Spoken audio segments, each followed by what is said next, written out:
Aloha Friday, everybody. Thank you for being with us this afternoon. I am excited about this conversation as I speak to Neelu Kaur about some important things for your organization. She is the author of Be Your Own Cheerleader, and I love that title, and I thank you for being with us today. And we will be exploring how to get your organization to attract, develop, and retain talent for growth and innovation. Neelu, welcome to Aloha Friday. Thank you for having me. The music makes me want to get up and dance. So I hope we can sit down and have a conversation after that music. So Well, it's meant to be a relaxing environment, so I hope you feel that way. yes, You got a little absolutely. Bali in the background, and I don't know what Exactly. that. I'm like, where So, is Enrique? I'm jealous. Where do you live? well, I'm in Orlando, but I Okay. grew up on Oahu as Okay. a young adult. So this is my homage to the islands and all I they love gave that. me throughout the years. But before we get into the conversation about organizational growth and innovation, tell us a little bit about you. Yeah, where do I begin? So I am an author, a speaker, and an executive coach. I'm based in New York City, and yeah, I'm so excited to be here and dive right in. Absolutely. I grew up in New York, the Bronx, for a good part of all of my childhood, and so I missed that type of city life. But I like Orlando. I really liking this. But folks, today we're talking about organizational growth, organizational innovation. But you cannot get there without setting up an environment for it. And I think, Nilu, that a lot of people think that just because they build the stadium and the people will come, that they'll stay. And so that's so important as we're talking about organizational structure or positioning in a climate where they can, do what we're going to talk about: attract, develop, and retain. Um, how did you get into this particular arena, and what's driving you to stay in it? Yeah, so I actually have a record history of being fired or downsized more than anyone I know, even more than Mel Robbins. I know she talks about in her books how she's been fired from being an attorney in so many law firms, but I actually probably hold the record. And I think one of the reasons was because I wasn't sure how to advocate for myself. So I had all of these amazing ideas. I'm a very hard worker. I'm an immigrant. My parents came from India when I was very young. So we have a very hard working ethic. And I think what was happening for me is I was just putting my head down. I was working really hard and I would be overlooked for raises, for promotions. I would be the first to be let go when there was rounds of downsizing. And so that was really the impetus for me to understand like, hey, it's not something that I'm not, it's not that I'm not skilled and I have the skill set to do this work. It's that I don't have the skill set to speak up. And that was really where it occurred to me Mm. that I am not the only one. So since then, so my last downsizing was in 2013. And since then, I've been working with organizations, I've been coaching individuals. And it's not just me, there's a lot of people that struggle with self advocacy.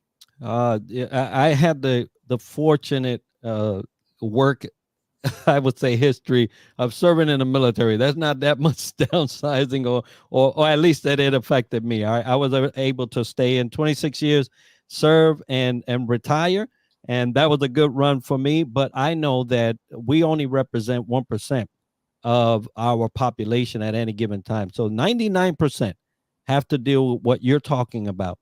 And believe it or not, the last 7 years of me being in this 99% of the world, I've suffered that. Let go, fired, or I quit because hey, listen, I got smart, right? Right. And Absolutely. but you mentioned something that's so important: the ability to get to the point where you realize that you have a voice, that you have a say, right? When we're talking about in the military, when we plan for strategy of war, we always keep in mind that the enemy has a say. And so it's not just our plan that's going to get us there and the victory. We also have to anticipate that the enemy has a say. Employers have to get to the point where they realize that the employees have a say. And so how did you get to that? I know that, the experience of getting fired, getting let go kind of got you to that. But what was it that clicked that for you? So I remember, as I was stating about the 2013 experience, when I was walking back to, or I was actually escorted because it was a very large company, issues with security, all this. So I was escorted back to my desk like a criminal. I had like Oh, Lord. 10 minutes to get everything, my belongings. And they said, well, whatever you can't hold, we will mail to you.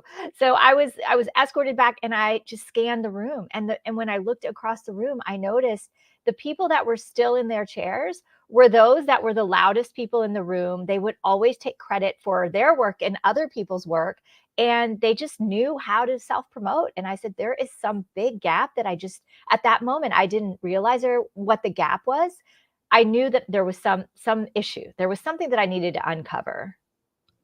That's it breaks my heart. I really do. I'm listening to it. And I can see it.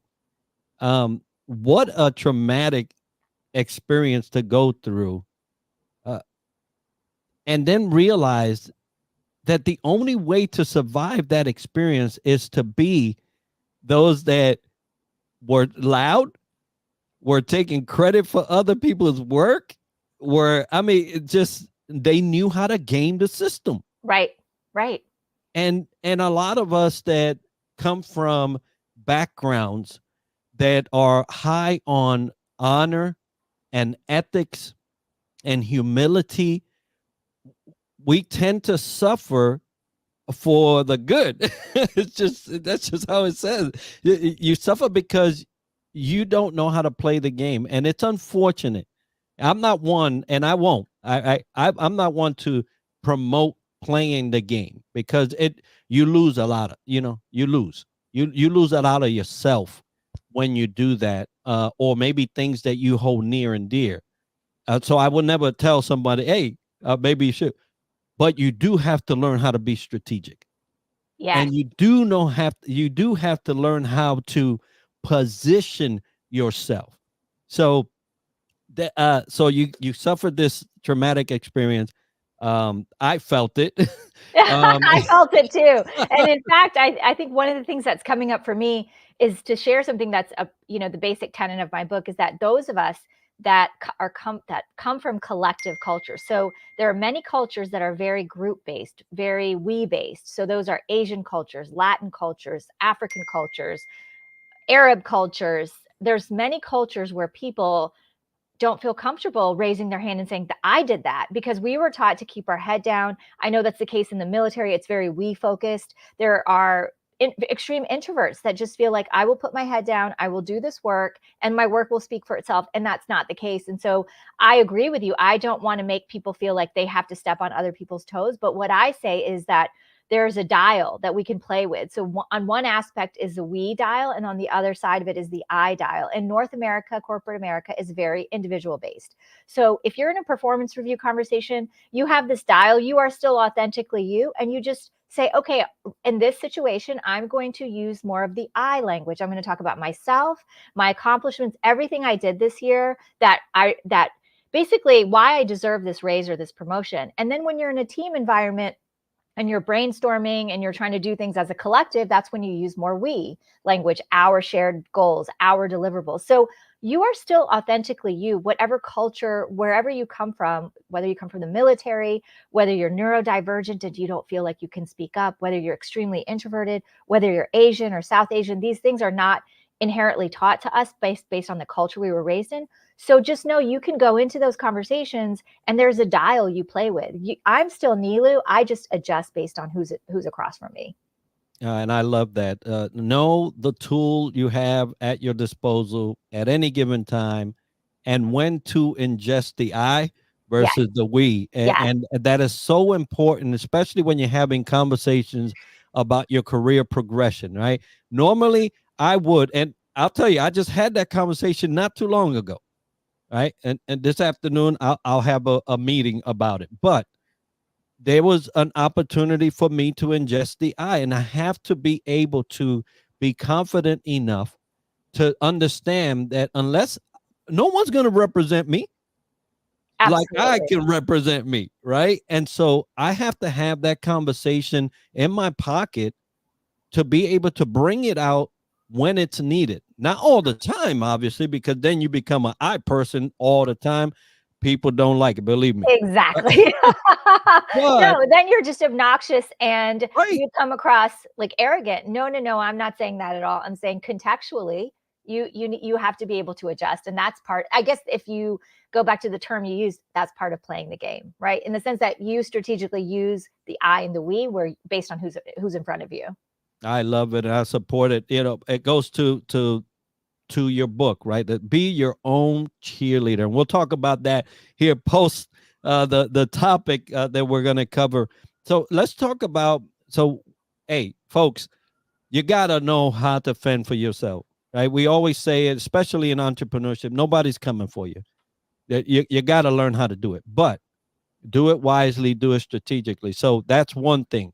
Now, they are organizational executives listening to this, trying to figure out this whole attract, develop, retention, because they're seeing, especially with the offset, I say, COVID has not gone anywhere, folks, right? So, but the the the the feeling of fear and apprehension is kind of weighing away little by little. Folks are asking people to come back to work, and things are trying to get to as normal as you can get them for whatever time it is. But there are organizations that are still struggling with attraction, you know.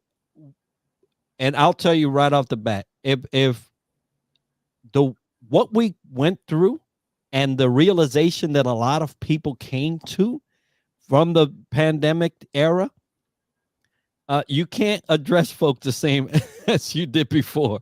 And so attraction has become a little more challenging for organizations. And also for those that have been out of the workforce at home, things have changed, right? So this attraction piece, uh, let's talk about that because I know it's on the mind of both the employee and the employer. So which one shall we start with first? Should we talk about the employee or should we talk about the employer? Let's start with the employee, Okay, great. right? Because Yeah. those are the people listening. Yeah. So employees, right? So if you are in the job search, if you're in the job market right now searching, right? Like you want to do as much due diligence about the organization as you can. And the best way to do that is to actually find people that work there who will be open and honest about the culture. No one is going to, if you just email them or message them on LinkedIn, get on the phone, get on Zoom. And I know our culture has become so much so of just quickly responding. I think we need to actually have more conversations. And part of that due diligence is to talk to people, find out what it's actually like to work in these environments. And even if you can find someone that works on that team that you're interviewing for, that's the best place to get information about what your day-to-day is going to be like. That's amazing. Due diligence is sometimes they just leave it for the lawyers, right? Right, right. But no, don't do that. You can't afford a lawyer for that. But Absolutely. you could do it yourself. And the way technology is today, there is actually no excuse not to. It actually shows a lack of taking care of yourself.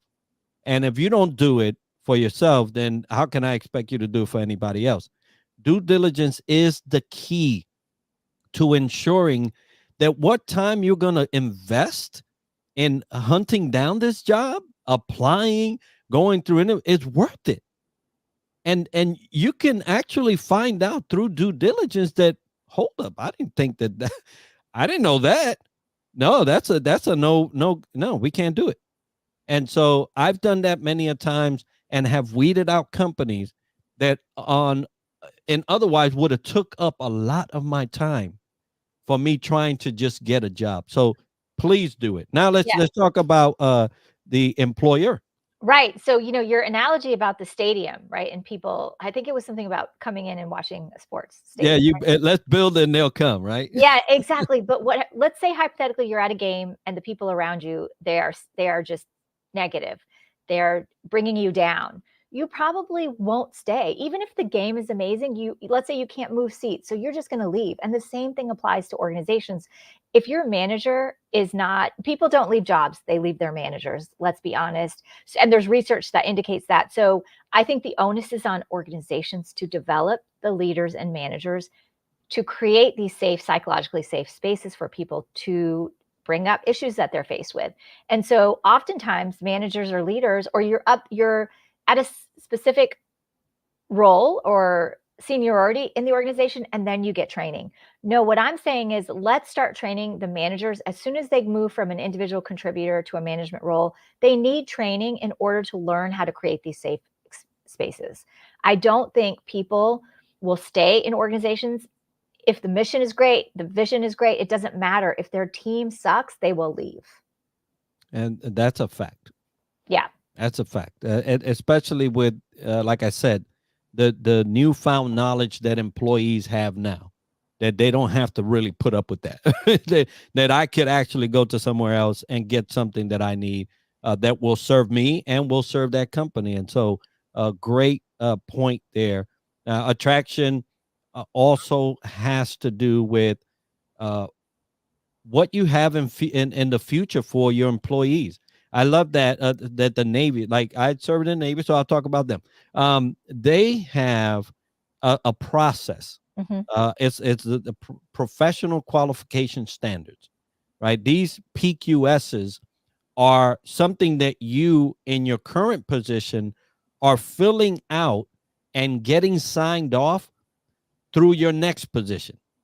And so what happens is that when you take the exam for your next position, you have already proven through mentorship, coaching, and work that you can fulfill the obligations of that position. I wish corporate America has something like that. You know, if you don't want to go to that next position, fine. But if you did, then do the work that is required to get you qualified.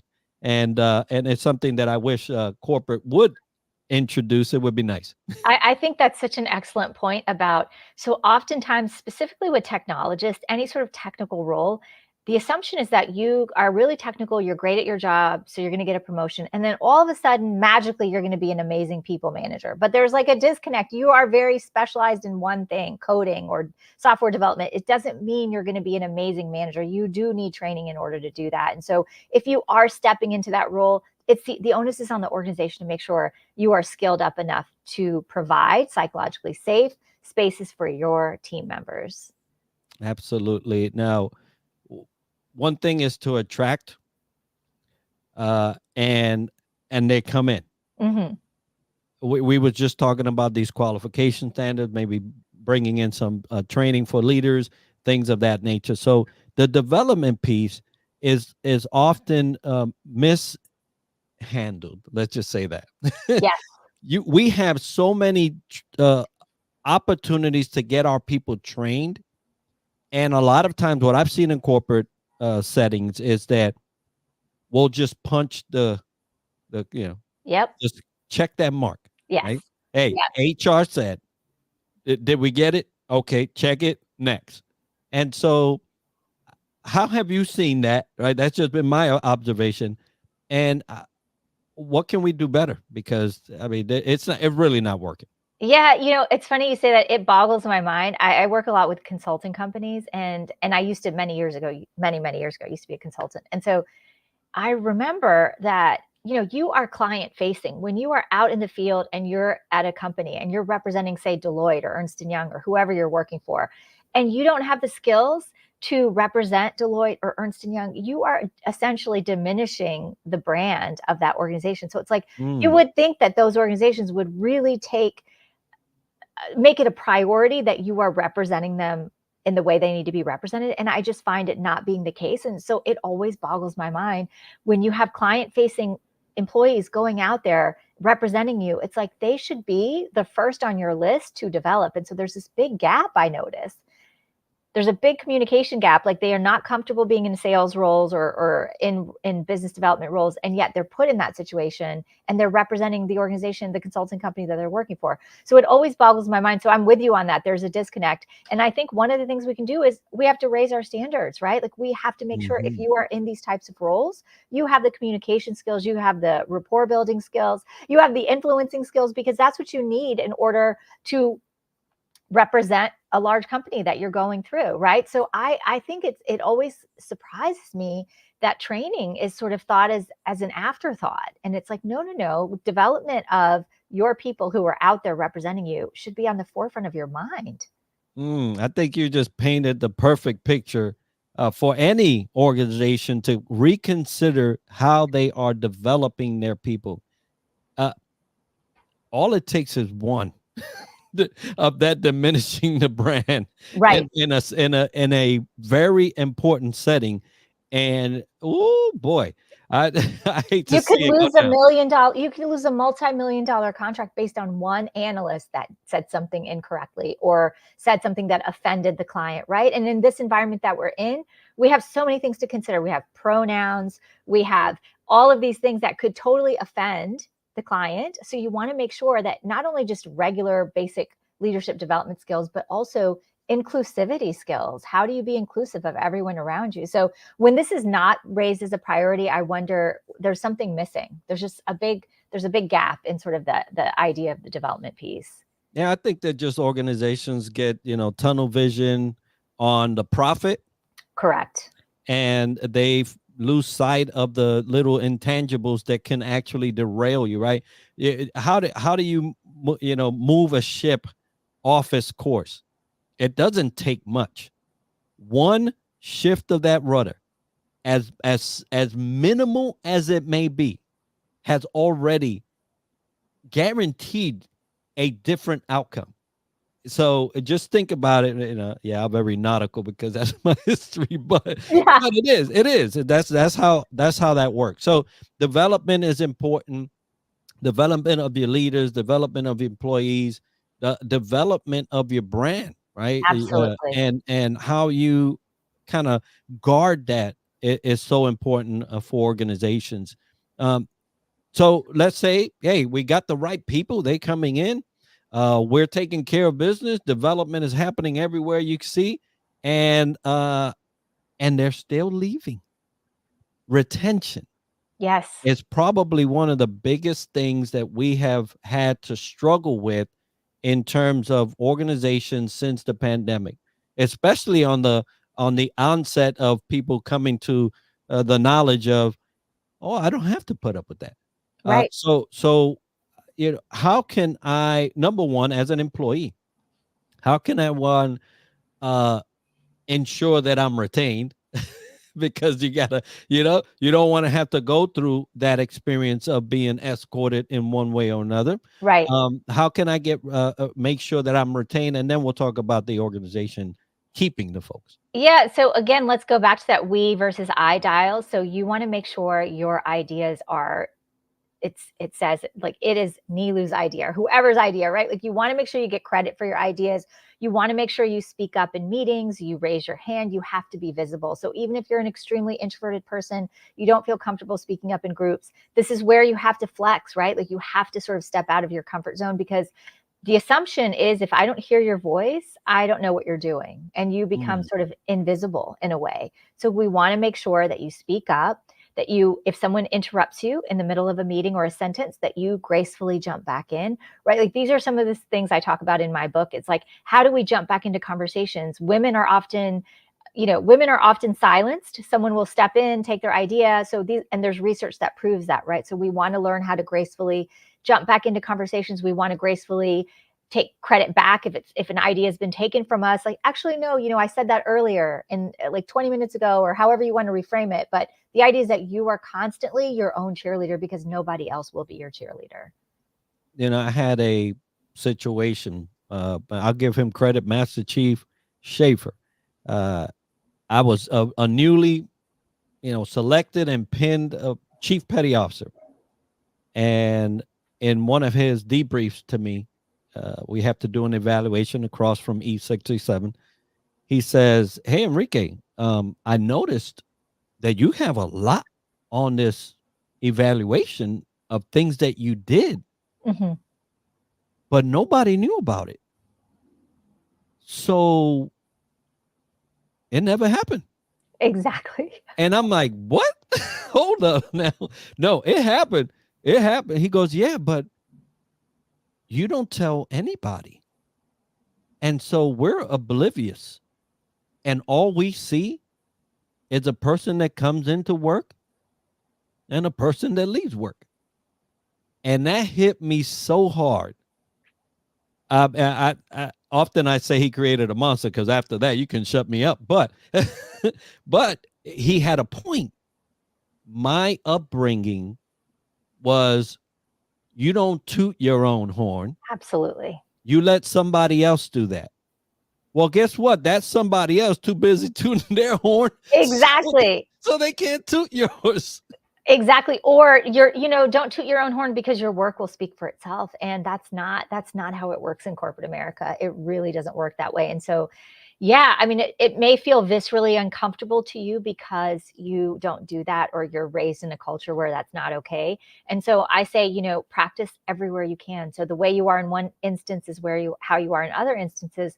So practice at home, practice speaking up with your partner, your children, your family, and then it'll become less viscerally uncomfortable. Yeah, and what I had to get used to, right? Or not used to, but what I had to come to grips with is that no matter how anybody feels, as long as I'm tooting it with being right, right? That Yes. I'm not doing this to make sure that you feel anything. Uh, That's not the goal. The goal is to for you to understand that I'm doing something. But uh you also have to be comfortable with, because I've told my family sometimes, and they look at me like, you know, I'll say it in Spanish, mira este, right? It was like, look, who do you think you are? You was this so and so and so running up the mountains or whatever, right? Um, Sometimes those you tell won't be your cheerleader, Right. even family, Absolutely. right? So you have to be ready to handle that type of feeling because it will come. That there's a biblical phrase that I always use, right? A prophet has no honor in his own house, in his own home. And it's because they grew up with you, right? So they know your ins and outs. But that's okay. You have to be ready for those conversations and also how to deal with even being shunned from that for that progress from those that you love and most, right? And that's just something that I had to overcome. And I also think, rehearsing. So just getting the words out, it might feel uncomfortable, but let's say you've practiced a few times, maybe with a friend, a colleague, you've practiced the conversation, or just in the mirror. Just getting the words out will make it feel less viscerally uncomfortable because you've heard it before. But if you're going into the conversation and you've never talked about what you're saying out loud and you haven't had those words come out, it's going to be uncomfortable. So practice. It doesn't even matter if there's anyone to practice with, just practice in the mirror. Absolutely. Sometimes that's the hardest person to Right. talk to, right? Exactly. So if you Exactly. can get past that, you'll be all right. Yeah. So great advice there, and I hope those listening are taking notes because this is a lesson. So retention from the organizational standpoint is something that's a challenge. A lot of times that retention goes down because of what they're doing, right? Right. People are noticing, oh, there's no pathway to success here. I'm in this position. There's no way forward. There's nobody talking to me about my development. There's nobody talking to me about the next position, right? So a lot of people are noticing these things and are saying, well, I'm going to go to where I'm applauded, right? I'm going to go to where I'm the one that's being cheered, and hopefully for the right reasons. But retention on the organizational point, let's talk Mhm. about that. Yeah, so, I work with companies, very large companies. They offer a barista on every floor. They will say there'll be a masseuse coming in. They will have doggy insurance. So they offer all of these things, and yet people still leave. So what does that tell you? It tells you that those organizational things are great. Those are perks, but there's some hygiene factors that have to be addressed. And those are usually in your smaller team.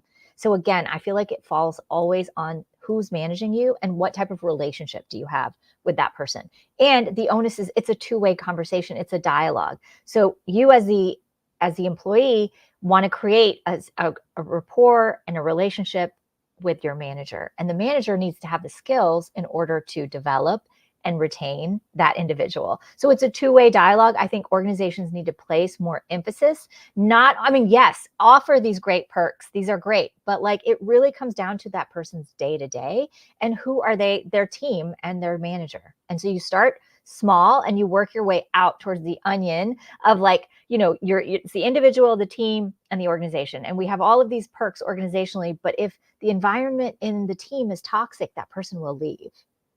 Absolutely. For those viewing, because I see many both on YouTube, LinkedIn, Facebook, all those. So if you have a comment about anything that we're talking about, go ahead and put it in the comment section. If you have a question, we'll throw it up. But I was wondering what people are experiencing in terms of their development and retention. So I'll look at those. And if it's post live, that's fine. We'll go back and kind of address those as we go. Now, so we've talked about attraction, we talked about development, we talked about retention. There is this succession type of plan that a lot of organizations don't really put into their plan. Mm-hmm. It's part of retaining people, because if I know I have a shot at the C-suite, I know people that have come in as janitors and are the CEO of that company now, right? That's a huge gap. And they've gone through all the wickets or whatever, it's position, getting hired, boom, getting promoted, boom, boom, boom. I don't see a lot of that those thoughts in people's retention plans. So how can they consider that? You know, there are so many membership-based services, right? So for example, if you are wanting to develop your skills and you are trying to get to the C-suite or trying to get that director level, there are organizations that can help you develop. And you want to first ask your organization, can you comp this membership fee? Can you help me get the skills that I need because I want to learn X, Y, Z? So first is ask. Secondly, if the organization says, no, we only have this continuing ed bucket and we can only give you this amount of money, okay, great. Then the onus is on you to figure out a way to invest in yourself and to be a part of other organizations, to interact, to network with other people in other industries. So if you're a young woman and you're an engineer, you want to go out into the world and network with other engineers in other industries and just have a wider network, right? And learn from others around you that may not be in that organization. So you're constantly developing. And the first thing is, yes, ask your organization if that membership fee or it can be funded. And if it can't, then you want to invest in yourself. So find the organizations that are in your price range where it's a membership base and you can gain the network and the professional development skills, because ultimately we want to own that. We don't want to put that in anyone else's hands. Owning that is so important. Folks, I can't tell you how much we have to say and how far we go. And if you're allowing someone else to dictate that, shame on you. Because they won't take you as far as you want to go, right? They'll leave you off at the next bus stop if they had their way. Exactly. So that's put this up. I'll read. People need to feel respected, given autonomy, and so they can thrive and grow in their role. Yes, and unfortunately, many times leadership is toxic and micromanaging. I know I left one organization because I said, hey, you hired me to be a strong leader, but now you're trying to micromanage me. That's not going to work. And so they wouldn't back down. And so I went my way. But you have to be able to be in that frame of mind to be able to do that. Now, obviously, you have to make sure financially you could make those decisions. But if you are settled financially, then, hey, sometimes you got to pull the plug and fire them. That's what I did. Anyway. No, and that's a great point. And then there's also like, managing up. So if you are being micromanaged, have a conversation with your manager. I actually, I don't need this type of management. What I need is for you to tell me what didn't work when you tried to do it. Give me more of that type of motivation versus direct, like technical expertise. Like you have that conversation, you can manage up with your manager. And if it's still a situation where you feel like that's not changing, then yes, absolutely. Take the onus is on you to make the decision that works for you. And you want to look at your finances, you want to look at, what your ultimate long-term goals are, and make sure you are managing, you are in the driver's seat, not anyone else. Absolutely. Now, you have that banner behind you. Yes. Well, let's talk about that because it's so important, not only in the work environment, but in life. In life, yes, you have to be your own cheerleader. Take us through your journey there in writing that book, your purpose, and more importantly, how can we get it? Yeah. So the experience of being escorted back to my desk and that happening a few times, right? Like many downsizings, many firings, I realized I wasn't my own cheerleader. And so since then, as I was working with different organizations in leadership development and training and speaking, I also have been coaching individuals, and I learned that it wasn't just me. And so I started to think about what kind of book would I write. And then the book is devised into 3 areas: cultural, psychological, and spiritual. So although it's through the lens of Asian and South Asian culture and collective we-based cultures, it applies to anyone that struggles with self-advocacy. You can get it anywhere you can get books, on Amazon, Barnes and Nobles. And also if you go to your local bookstore and ask them to have it, they will order it for you. So if you want to support local, that's also an option. Outstanding. Now we'll have that link to the book in the comments, post this live, so you can get that book and see what she was talking all about and her experience. It's amazing how some of these things, though tragic, right, hard moments, tend to catapult us in other ways. So my point there, folks, if you're listening, yes, we're going to go through some difficult times in our lives. You're going to go through some difficult times in work. And you just have to look at the lesson in there, right? Easier said than done. I'm on this side, but I'll tell you from the person that actually suffered something that it's possible. And you will never, ever be able to calculate how much that will truly impact your future if you turn it from bad to something that feels something good, right? Writing a book, joining a club, being a mentor, being a coach, right? So these are things that could come through those difficult moments in life. And so I encourage you to look at it from a different lens. And if you need help, Neelu and Enrique can help. Send us a message and we'll see about how we can do that with our resources. But folks, it's been so good to bring Neelu to you.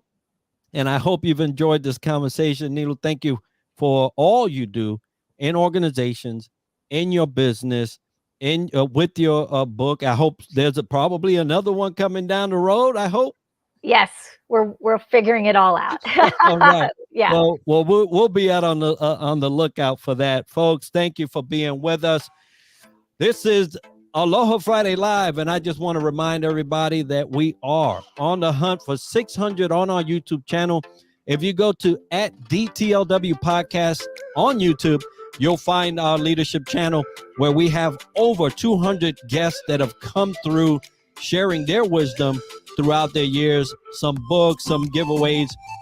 If you subscribe and we get to 600, then the last 100 people get into a actually get pulled from a random selection. We'll select one of those subscribers and get you a authored signed book from people like Neelu that have done this and have written about it. So please join us. Please support us there. Also, we are streaming live on Parade Deck, which is a platform for military spouse, and first responder creators. So thank you, Parade Deck, for that. And also, we're using StreamYard. So don't forget, StreamYard is the best way to record these things and go live. So thank you all for joining us this Aloha Friday. It's been so good, Neelu, to have Thank you. you so much. Thank you for your time. Thank you. Aloha, everybody. Mahalo for being with us, and we'll see you next week for our next guest.